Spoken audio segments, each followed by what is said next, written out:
বৰ্ণনাত্মক ভাষা বিজ্ঞানৰ বিভিন্ন ক্ষেত্ৰসমূহৰ বা বিভিন্ন ধাৰাসমূহৰ ভিতৰত অন্যতম এক প্ৰাচীন অথচ এক প্ৰভাৱশালী আৰু বুনিয়াদী ধাৰা। এই ধাৰাৰ ইতিহাস বা সময়সীমা খ্ৰীষ্টপূৰ্ব ৫ম শতিকাৰ পৰা বৰ্তমান সময় পৰ্যন্ত বিস্তৃত হৈ আছে। আমাৰ আজিৰ এই আলোচনাত বৰ্ণনাত্মক ভাষা বিজ্ঞানৰ ধাৰাটোৰ সুদীৰ্ঘ ইতিহাসৰ দুজনমান বিশেষ প্ৰতিনিধিত্বকাৰী ভাষা বিজ্ঞানীৰ অৱদান সম্পৰ্কে চমুকৈ আলোকপাত কৰিব বিচৰা হৈছে।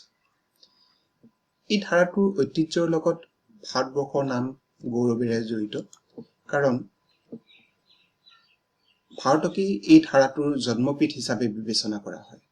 খ্ৰীষ্টপূৰ্ব ৫ম শতিকাতে পাণিনিৰ দ্বাৰা ৰচিত অষ্টাধ্যায়ী ব্যাকৰণখনক পৃথিৱীৰ যিকোনো এটা ভাষাৰ প্ৰথমখন ব্যাকৰণ হিচাপে বিবেচনা কৰা হয়, আৰু এই ব্যাকৰণখনৰ ৰচনা ৰীতি বৰ্ণনামূলক, কাৰণ এই ব্যাকৰণখনত সংস্কৃত ভাষাৰ জন্ম, তাৰ ক্ৰমবিকাশৰ বিভিন্ন স্তৰ বা ক্ৰমবিকাশৰ ৰূপৰেখা সম্পৰ্কে আলোচনা কৰা হোৱা নাই।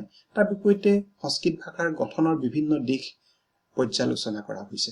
গতিকে এই ব্যাকৰণখনৰ ধাৰা মূলতঃ বৰ্ণনামূলক বুলি আমি উল্লেখ কৰিব পাৰোঁ। পাণিনিৰ অষ্টাধ্যায়ী ব্যাকৰণখনৰ প্ৰধান বিশেষত্বসমূহ এনেধৰণৰ। অষ্টাধ্যায়ী ব্যাকৰণখনত প্ৰায় ৪,০০০ সূত্ৰ আছে। প্ৰাপ্ত তথ্য মতে ৩,৯৯৬টা সূত্ৰ অষ্টাধ্যায়ী ব্যাকৰণখনত আছে, আৰু পৰৱৰ্তী সময়ত কাত্যায়নে পুনৰ প্ৰায় ৪,০০০ সূত্ৰৰ এই ব্যাকৰণখনৰ লগত সংযোজন ঘটায়। অষ্টাধ্যায়ী নামটোৰ পৰাই অনুমান কৰিব পাৰি যে পুথিখনৰ ৮টা অধ্যায় আছে, আৰু প্ৰতিটো অধ্যায় অন্য কিছুমান উপশাখাত বিভক্ত কৰা হৈছে। মূল সূত্ৰসমূহৰ সমান্তৰালভাৱে কিছুমান উপসূত্ৰৰ সংযোজন এই অষ্টাধ্যায়ী ব্যাকৰণখনৰ অন্যতম এক বিশেষত্ব। অষ্টাধ্যায়ী ব্যাকৰণখনত ১৪টা শিৱসূত্ৰ বা মাহেশ্বৰ সূত্ৰ আছে। সংস্কৃত ভাষাত ১৪টা বৰ্ণ আছে, আৰু এই ১৪টা বৰ্ণ শিৱৰ ডমৰুৰ মাতৰ পৰা উদ্ভৱ হোৱা বুলি সংস্কৃত ভাষাত এটা লোকবিশ্বাস প্ৰচলন আছে, আৰু এই লোকবিশ্বাসৰ আধাৰতেই এই সূত্ৰকেইটাক, এই বৰ্ণ বিষয়ক সূত্ৰকেইটাক মাহেশ্বৰ সূত্ৰ নামেৰে জনা যায়। সংস্কৃত ভাষাৰ আলোচনাৰ প্ৰসংগত তেখেতে সমাস, কাৰক, বিভক্তি, প্ৰত্যয়, স্বৰাঘাত, সন্ধি, ধ্বনি পৰিৱৰ্তনৰ নিয়ম আদি ভাষাটোৰ গঠনগত বিভিন্ন দিশৰ পৰ্যালোচনা কৰিছে। এই গঠনগত দিশসমূহৰ লগতে অৰ্থগত দিশৰ সংযোজন পাণিনিৰ অষ্টাধ্যায়ী ব্যাকৰণখনৰ অন্যতম এক বিশেষত্ব বুলি আমি ক'ব পাৰোঁ, যি এই ব্যাকৰণখনক এক বিশিষ্ট মাত্ৰা প্ৰদান কৰিছে। পাণিনিৰ পৰৱৰ্তী সংস্কৃত ব্যাকৰণ ৰচনাৰ ধাৰা যদি আমি পৰ্যালোচনা কৰোঁ, তেতিয়া দেখিম যে পৰৱৰ্তী ব্যাকৰণবিদসকলে পাণিনিয়ে প্ৰদৰ্শন কৰি যোৱা পথটোকে কম বেছি পৰিমাণে অনুকৰণ কৰিছে। পাণিনিৰ পৰৱৰ্তী ব্যাকৰণৰ ধাৰাটোত আমি কাত্যায়ন, পতঞ্জলি, ছন্দভূমি, ভৰ্তৃহৰি, জয়দীত্ত, বামন, কৈজত আদি ব্যাকৰণবিদসকলৰ বা ভাষা চৰ্চাকাৰী এখন দীঘলীয়া তালিকা পাম। আমাৰ আলোচনাত মূলত দুজন ব্যাকৰণবিদৰ আমি চমু আলোচনা কৰিছোঁ। এজন হৈছে কাত্যায়ন। কাত্যায়নৰ নামটো পাণিনিৰ প্ৰায় সমপৰ্যায়তেই ব্যাকৰণ চৰ্চাৰ ক্ষেত্ৰত উল্লেখ কৰা হয় বা আলোচনা কৰা হয়। কাত্যায়নে পাণিনিৰ অষ্টাধ্যায়ী ব্যাকৰণখনৰ বিষয়ত ভাৰ্তিক ৰচনা কৰিছিল। আমি যদি ভাৰ্তিকৰ প্ৰসংগটো উল্লেখ কৰোঁ বা ভাৰ্তিকসমূহ চাওঁ, দেখিম যে ভাৰ্তিক সংস্কৃত সাহিত্য বা সংস্কৃত সমালোচনাৰ এক বিশেষ ধাৰা। এই ধাৰাটোত আলোচ্য কিছুমান সূত্ৰত বা যিবোৰ সূত্ৰত পৰ্যালোচনা কৰা হয়, সেই সূত্ৰসমূহত উজ্জ্ব হৈ থকা বা অশুদ্ধ বা সীমাবদ্ধ হৈ থকা কথাবোৰ এই ধৰণৰ সমালোচনাই আঙুলিয়াই দেখুৱায়। অৱশ্যে কাত্যায়নে প্ৰথম ভাৰ্তিক ৰচক নহয়। সংস্কৃত সাহিত্যত ভাৰ্তিক ৰচনাৰ এক সুদৃঢ় পৰম্পৰা আছে। ভেদবৰ্মা আছে, চৌগানা আছে, এই পৰম্পৰাৰ অন্যতম সংযোজক বা অন্যতম ৰচক। কাত্যায়নৰ ভাৰ্তিকসমূহ পৰ্যালোচনা কৰিলে আমি দেখিম যে তেওঁ সাধাৰণতে ভাৰ্তিকসমূহ গদ্যত ৰচনা কৰিছিল, কিন্তু স্থান বিশেষে পদ্যধৰ্মী প্ৰকাশভংগীও তেওঁ গ্ৰহণ কৰিছিল। আৰু ভাৰ্তিকসমূহত 4টা শিতান বা 4টা দিশ আমি লক্ষ্য কৰোঁ। এটা হৈছে সংযোজন, তেওঁ নিজাববীয়াকৈ কিছু সূত্ৰ বা মতৰ সংযোজন ঘটাইছে, এটা সংশোধন, কিছুমান তেওঁ পূৰ্বৰ সূত্ৰৰ সংশোধন ঘটাইছে, কিছুমান সূত্ৰ তেওঁ ব্যাখ্যা আগবঢ়াইছে যিবোৰ তেওঁ অনুভৱ কৰিছে যে কিছু সীমাবদ্ধ হৈ আছে বা কিছুমান ব্যাখ্যা আগবঢ়াইছে, আৰু কিছুমান সূত্ৰ তেওঁ খণ্ডন কৰি নিজা মত দিছে। এই চাৰিটা দিশ আমি দেখো, সংযোজন, সংশোধন, ব্যাখ্যা আৰু খণ্ডন। আৰু কাত্যায়নে তেওঁ ৰচনা ৰীতিত যি ভাষা প্ৰয়োগ কৰিছে সেই ভাষাৰ পৰ্যালোচনা কৰি শ্ৰীপদ কৃষ্ণই ছিষ্টেম অফ সংস্কৃত গ্ৰামাৰ নামৰ পুথিখনত এখেতৰ সময়সীমা খ্ৰীষ্টপূৰ্ব 500 পৰা 350ৰ ভিতৰত বুলি মত প্ৰকাশ কৰিছে। কাত্যায়নৰ পৰৱৰ্তী সময়ৰ এজন বিখ্যাত ব্যাকৰণবিদ হৈছে পতঞ্জলি, যাক আমি মহাভাষ্যৰ ৰচক হিচাপে জানো, ভাষ্যকাৰ হিচাপে তেখেত বিখ্যাত। আৰু ভাষ্যকাৰ মানে আচলতে ব্যাখ্যাকাৰী। মূলত দৈনন্দিন জীৱনৰ যি বাক ব্যৱহাৰ বা কথা বতৰাত ব্যৱহাৰ কৰা যিটো ভাষা, সেই ভাষাৰ উদাহৰণসহ শাস্ত্ৰীয় কিছুমান নীতি নিয়মৰ সহজবুদ্ধ ব্যাখ্যা এখেতৰ ৰচনা ৰীতিৰ অন্যতম বিশেষত্ব। আৰু অষ্টাধ্যায়ীৰ দৰে মহাভাষ্যখনতো আমি 8টা অধ্যায় দেখো, আৰু প্ৰতিটো অধ্যায় আকৌ 4টাকৈ পাদত বিভক্ত কৰা গৈছে। পাদ মানে আকৌ কিছুমান শাখাত বিভক্ত কৰা গৈছে। এই পাদসমূহক আহ্নিক শীৰ্ষক কিছুমান উপশাখাত পুনৰ বিভক্ত কৰা গৈছে। মহাভাষ্যত অষ্টাধ্যায়ী সকলো সূত্ৰ ব্যাখ্যা কৰা হোৱা নাই। তেখেতে অসম্পূৰ্ণ বুলি ভবা কিছুমান সূত্ৰহে এই পুথিখনত ব্যাখ্যা কৰা গৈছে। পাণিনি, কাত্যায়ন আৰু পতঞ্জলি এই তিনিজনক পৰম্পৰাগতভাৱে ঋষিত্ৰম বুলি জনা যায়, কাৰণ এওঁলোকে ব্যাকৰণ চৰ্চাক বৈজ্ঞানিক ব্যাখ্যাৰ এটা সুদৃঢ় স্তৰলৈ তেওঁলোকে উন্নীত কৰিছিল। আৰু মহাভাষ্যখনক সেই সময়ৰ বিজ্ঞান চৰ্চাৰ অন্যতম এটা শীৰ্ষবিন্দু হিচাপে বিবেচনা কৰা হয়। ইয়াৰ পিছত যদি আমি পাশ্চাত্যৰ এই ধাৰাটো এটি পৰ্যালোচনা কৰোঁ, তেতিয়া দেখিম ইংলেণ্ড, আমেৰিকা, জাৰ্মানী, ছুইজাৰলেণ্ড আজি বিভিন্ন দিশত এই ধাৰাটো সমৃদ্ধ হৈছে। এই ধাৰাটোৱে দুজনমান বিশেষ প্ৰতিনিধিত্বকাৰী ভাষা বিজ্ঞানীৰ প্ৰসংগ আমি চমুকৈ ইয়াত উল্লেখ কৰিছোঁ।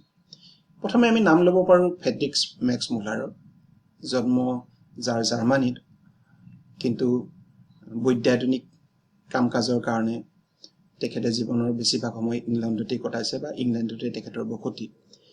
তেখেতৰ secret books of the east শীৰ্ষক 50টা খণ্ডৰ প্ৰাচ্যৰ বিভিন্ন গ্ৰন্থৰ অনুবাদৰ যি এক সংকলন এখেতৰ নামত বা এখেতৰ কৃতিত্ব বুলি আমি ক'ব পাৰোঁ। এই secret book of the East পুথিখনত পাণিনি অষ্টাধ্যায়ী ব্যাকৰণখনো অন্তৰ্ভুক্ত হৈছে। আৰু এখেতে সেই সময়ৰ অন্যতম ভাষা বিজ্ঞানৰ যিটো জনপ্ৰিয় ধাৰা, ঐতিহাসিক ধাৰাৰ পৰা আঁতৰি আহি বৰ্ণনাত্মক ধাৰাৰ প্ৰতি আকৃষ্ট হোৱা আমি দেখিবলৈ পাওঁ এখেতৰ ৰচনা ৰীতিত। বৰ্ণনাত্মক ভাষা বিজ্ঞানৰ ধাৰাটোৰ আটাইতকৈ শক্তিশালী ব্যাকৰণবিদজনে হৈছে ছুইজাৰলেণ্ডৰ ফাৰ্ডিনাণ্ড দা ছ'চাৰ। বৰ্ণনাত্মক ভাষা বিজ্ঞানৰ ধাৰাটোৰে অন্য এক বিশিষ্ট ৰূপ, যিটো আমি ষ্ট্ৰাকচাৰ লিংগুইষ্টিক বুলি কওঁ, অসমীয়াত আমি গঠনমূলক ভাষা বিজ্ঞান পৰিভাষা নাম দিছোঁ বা পৰিভাষা কৰিছোঁ। এই গঠনমূলক ভাষা বিজ্ঞানৰ এখেতক ভিত্তি হিচাপেও আখ্যা দিয়া হয়। এখেত কেইবাটাও ভাষাত দক্ষ আছিল, সংস্কৃত, গ্ৰীক, লেটিন, ছুইচ, ফৰাচী, জাৰ্মানী আদি কেইবাটাও ভাষাত এখেতৰ যি দক্ষতা আছিল, এই দক্ষতাই এখেতৰ ভাষা চৰ্চাক এক বিশিষ্ট মাত্ৰা প্ৰদান কৰিছিল। পেৰিছত তেওঁ 1881 পৰা 1891 চনলৈ সংস্কৃত ভাষাৰ শিক্ষকতা কৰিছিল। জেনেভা বিশ্ববিদ্যালয়ত 1891 পৰা 1907 চনলৈ তেখেতে অধ্যাপনা কৰিছিল।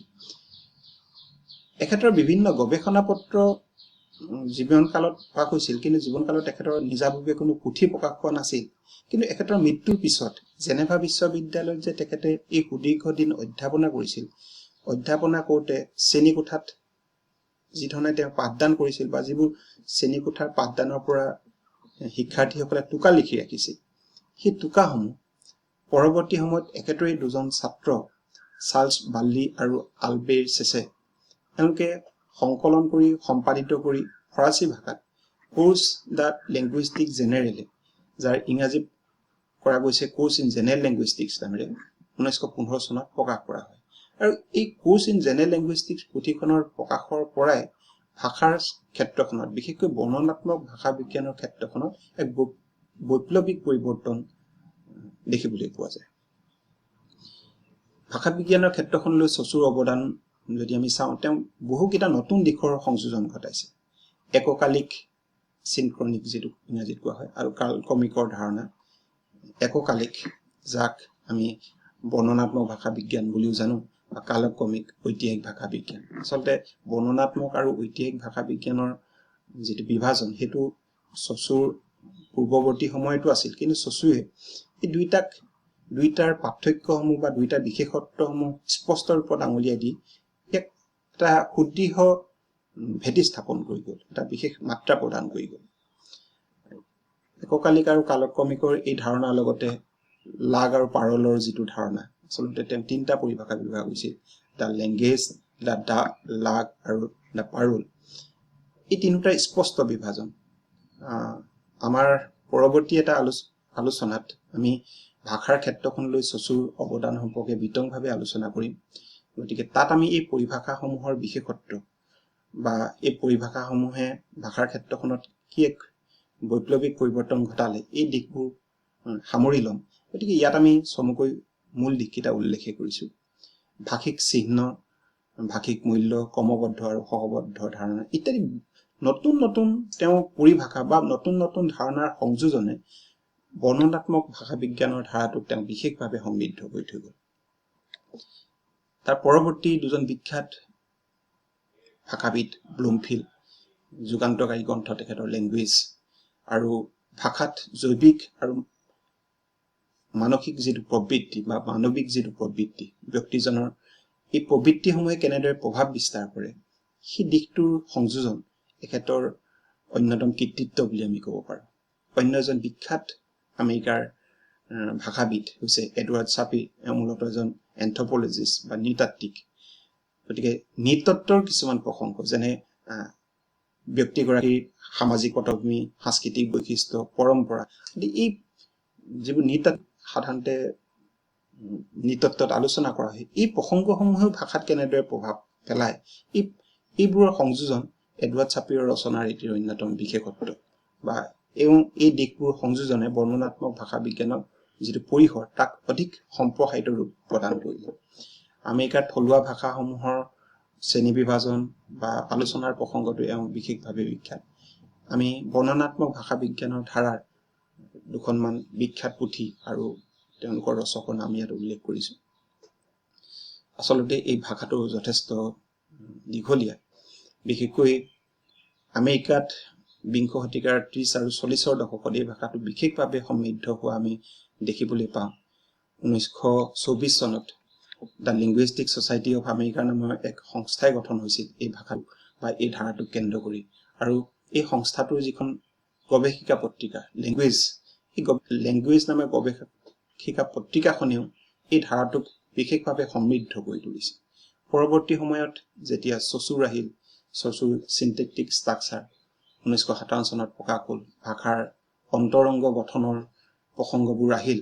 গতিকে চচুৱে বৰ্ণনাত্মক ভাষা বিজ্ঞানৰ কিছুমান সীমাবদ্ধতা আঙুলিয়াই দিয়াৰ পিছত বৰ্ণনাত্মক ভাষা বিজ্ঞানৰ ধাৰাটোৰ যি সমৃদ্ধি আছিল, যি গৌৰৱ আছিল, সি কিছু স্তিমিত হৈ পৰিল অৱশ্যে।